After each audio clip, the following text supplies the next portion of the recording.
Julia Torres had just received the news she dreaded most. Jupiter's health had taken a turn for the worse. The lion she had raised as a son was dying hundreds of miles away in a zoo in Monteria. Without a moment's hesitation, she rushed to his side, unaware that she was about to witness a miracle of the animal spirit. To understand the intensity of their bond, you have to look back to the early 2000s.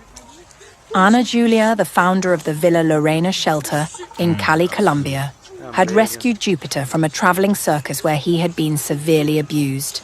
He was malnourished, his claws had been cruelly removed, and he was terrified of humans. Ana Julia didn't just feed him, she loved him. For nearly 20 years, they shared a daily ritual that became world famous. Jupiter would stand on his hind legs, reach his massive paws through the bars, and pull Ana Julia into a deep, tender embrace. He wasn't a predator to her. He was a gentle soul who expressed his gratitude through touch. However, in 2019, administrative authorities decided that the shelter didn't meet certain technical requirements, and Jupiter was forcibly relocated to a zoo. Separated from the only mother he had ever known, Jupiter fell into a deep, terminal depression. In just 1 year, the once mighty lion lost over 200 pounds.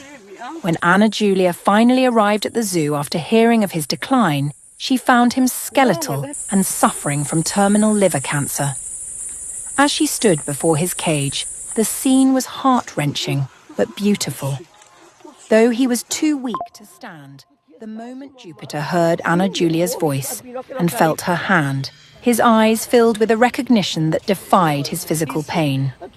He summoned every ounce of his remaining strength to lift his head and nuzzle her face through the bars. He reached out with his paws, attempting to recreate the hugs they had shared for 2 decades. It was as if he had been waiting for her to say goodbye.